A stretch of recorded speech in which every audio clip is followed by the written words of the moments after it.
We are about to observe an initial sex counseling session with a young wife. The problem presented by Mrs. Martin is frequently encountered by physicians and counselors. Well, now, Linda, tell me, how did you happen to come to see me? What's the difficulty facing you? Well, it's, I guess the problem is sexual. I went to see our minister for our local church, and he suggested I get some professional help because I don't quite know what to do about it. What is the current dilemma? What's going on that troubles you? Well, I'm afraid that I might be frigid. You know, I just don't seem to be able to respond the same way I used to. I see. I'm sorry. Well, now, when did you first notice this? Tell me the story about it. Well, I don't know. It didn't happen all at once. It, you know, happened over time. And what brings it to your attention now? Well, quite frankly, I've just had it. We're fighting a lot now. We're not talking. We don't seem to be able to get to the root of the problem, and I'm frightened. Okay. Now, tell me, you say it's been going on for some time. Can you elaborate on this and exactly tell me what you mean by being frigid, as you call it?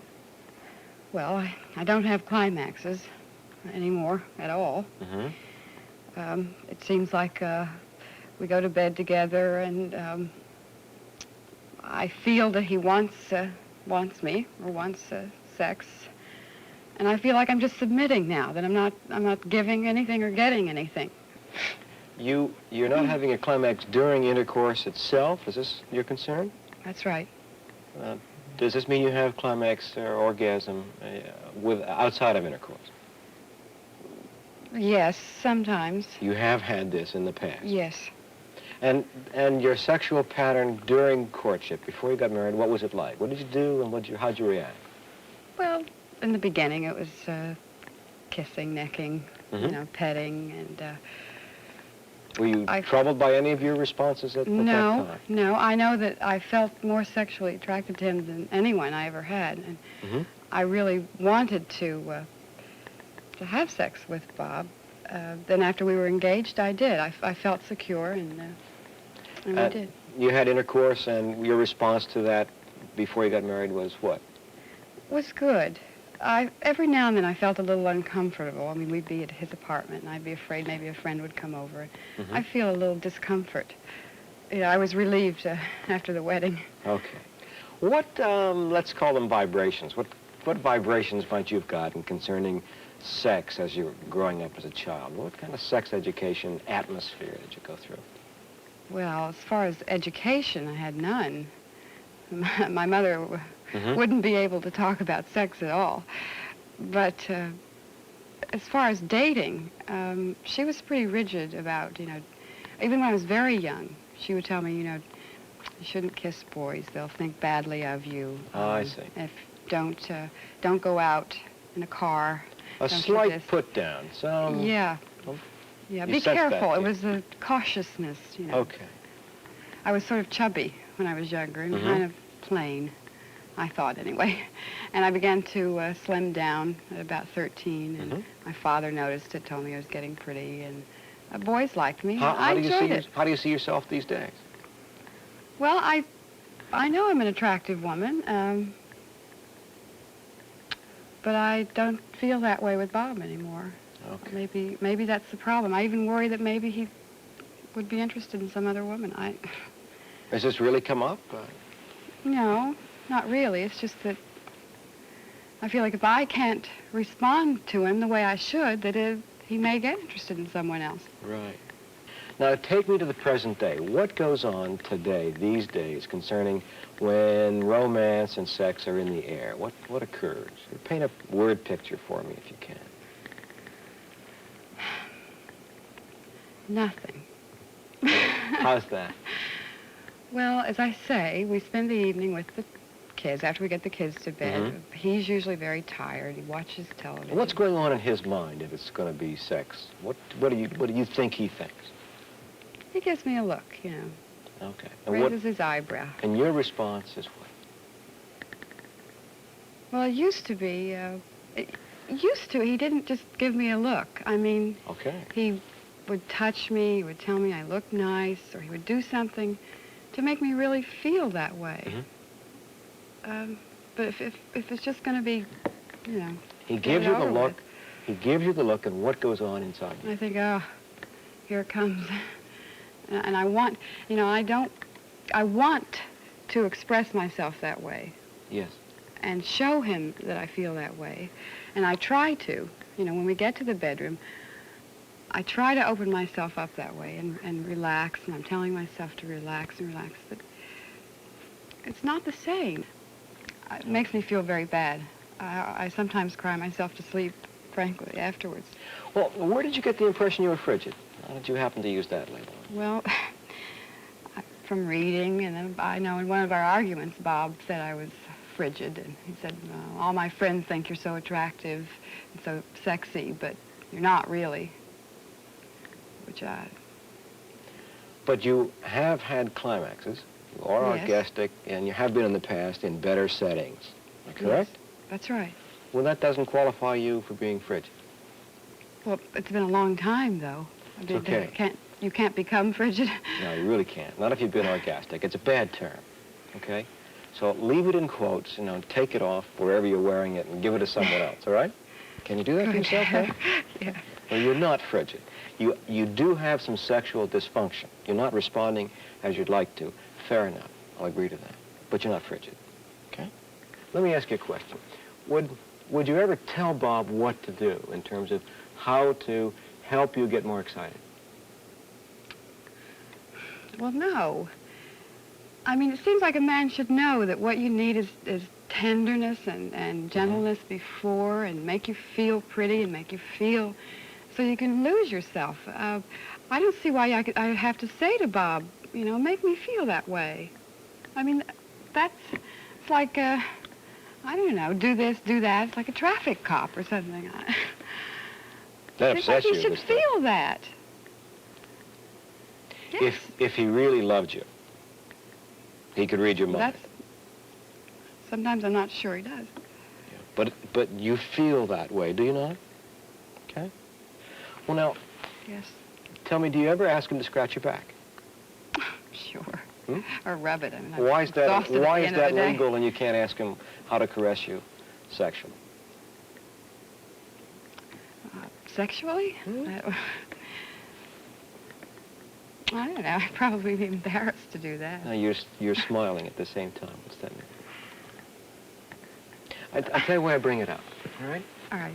I think it's important for you to know that spontaneity and, you know, extra special romantic moments are really matters of luck over most relationships when time goes by and there are other things in life besides just you and your lover.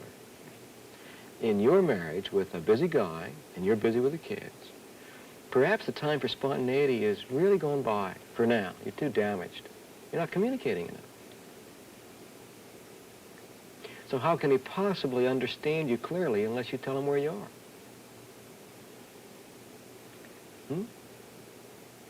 Similarly, if he had the problem, he would have to tell you something about how to caress him, wouldn't he? How can you read his mind? Can you? I don't know. I thought I could. You've got a stereotype about sex that somehow good girls, you know, think a certain way. Okay? And pure love is magic and comes out a certain way. I would suggest that you're really acting towards yourself like your mother once did towards you. You know, shaking your finger and saying, you gotta be special. Don't dare be bad. How'd you feel talking today about it? Really relieved. Well, if you can talk with me, what about the guy out there?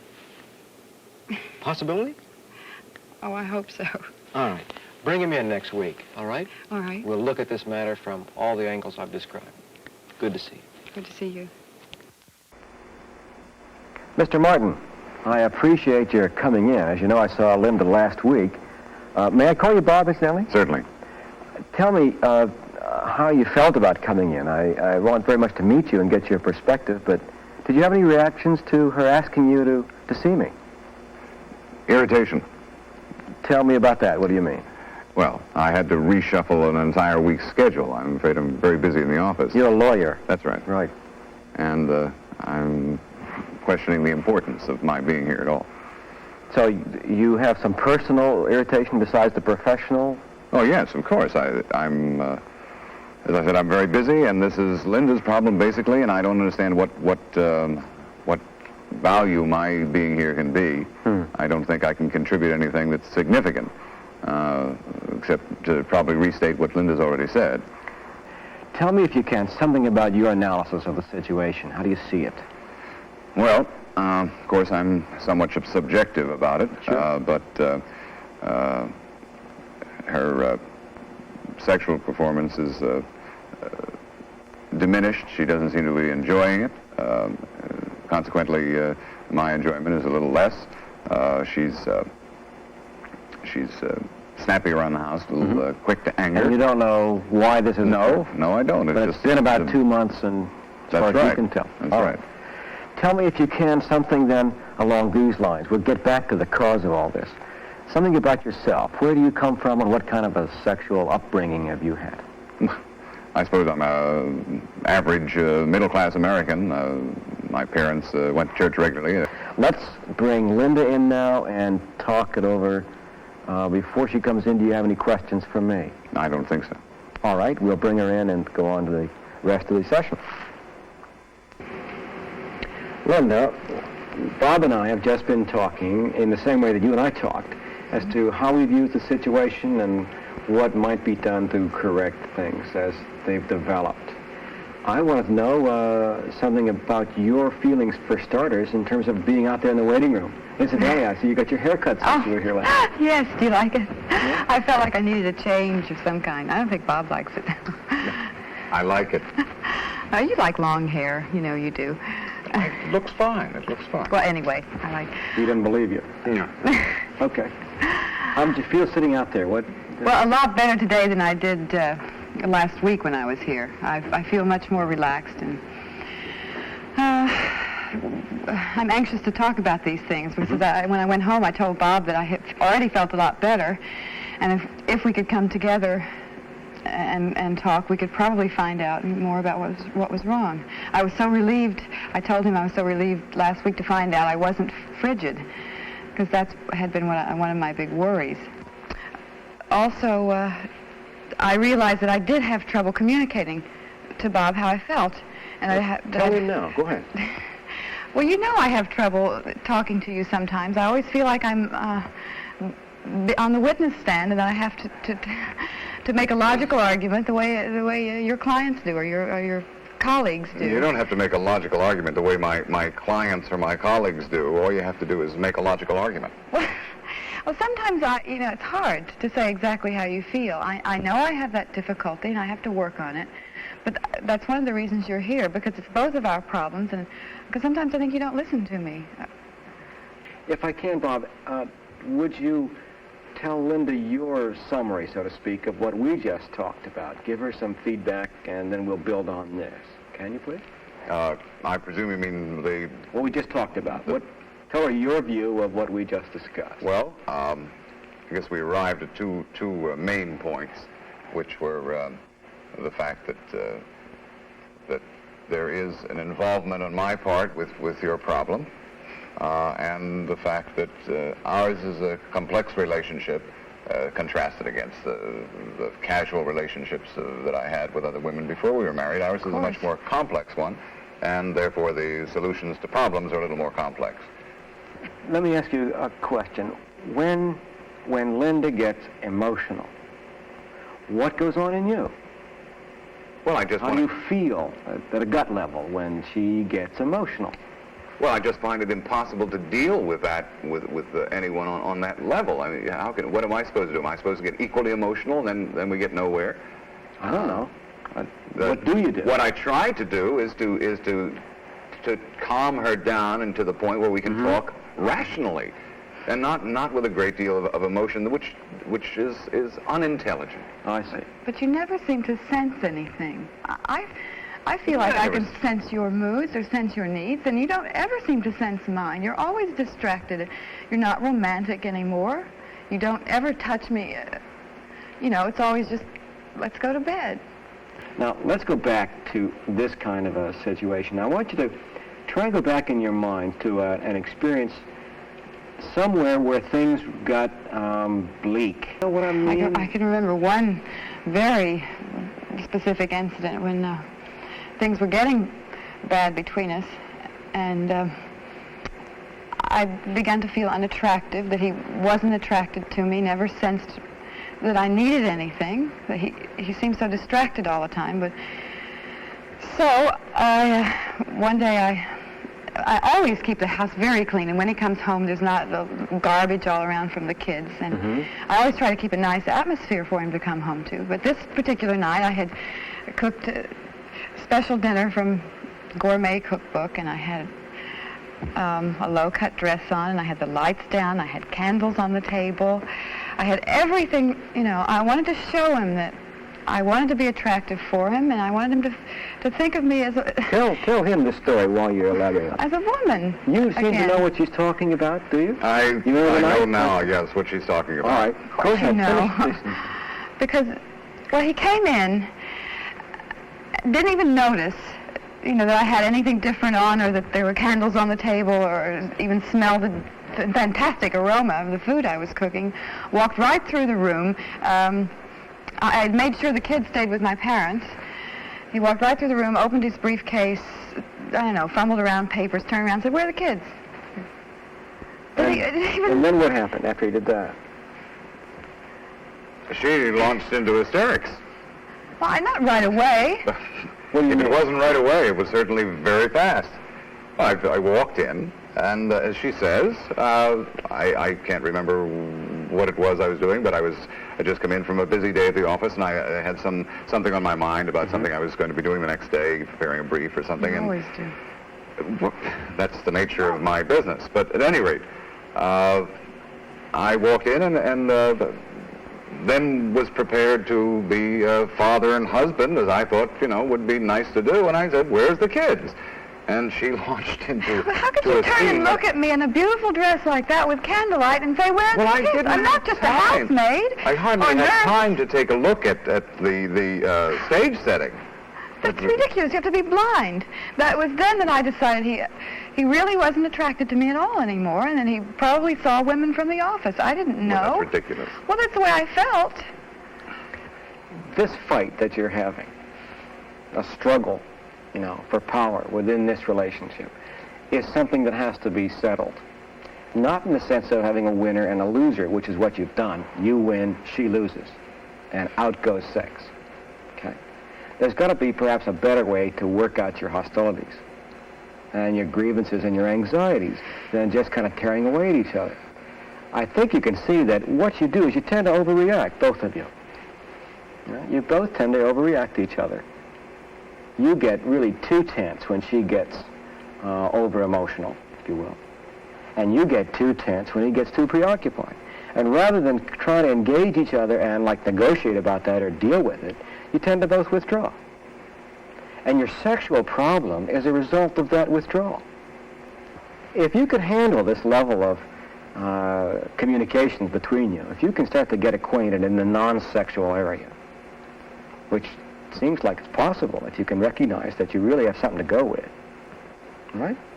You seem to have some fondness for each other. What you're no good at is having a good, healthy argument which just gets the feelings out. Now, if you can handle that in the non-sexual area, let's move on to the sexual. Seems to me that what we've got to do with the sexual area is also get you reacquainted. What I want to do is suggest this. For the next 3 nights, I'm going to ask you to make a deal with me. And that is, you agree to meet in your bedroom and do some things that I'm going to suggest. Now, the first thing I'm going to suggest is no fighting in the bedroom. If you're going to work on your sexual response, have your fight someplace else. Don't have it about sex. Okay? What I'd like us to do is to learn about your sexual expression with each other. The second thing is no intercourse until further notice. I'd like you to begin some kind of sexual fun, some kind of pleasure together that excludes intercourse. Do you know why that's important? Because every time intercourse is likely to occur, a couple of messages go through Linda's mind. One is, you're getting your way.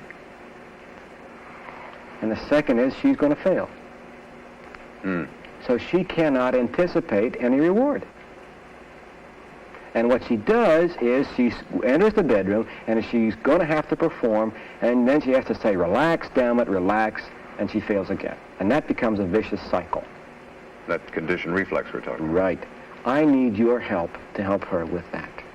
This is what I suggest. Now, I would like you to do something for me to learn. Would you reach over and touch Bob's hand, okay? Caress his hand in some way and show me how you might do this, right? Just take his hand, and I don't think he'll hit you. Go ahead, try. Go ahead. Caress his hand. What goes through your mind as you do this now? Describe what it is you think. Good. Working in the garden. When? Occasionally I do. What goes through my mind? No, you're wondering about his hand, and... Yeah, I feel the hairs on his hand, and... Fair enough. All right, now I'd like you to stop. Now, Bob, would you mind? Do this in return. Would you touch her hand in some way now? And tell me what goes through your mind as you do this now. Go ahead. I feel her skin and her bones, knuckles. All right. Now, both of you focused on the other person's hand.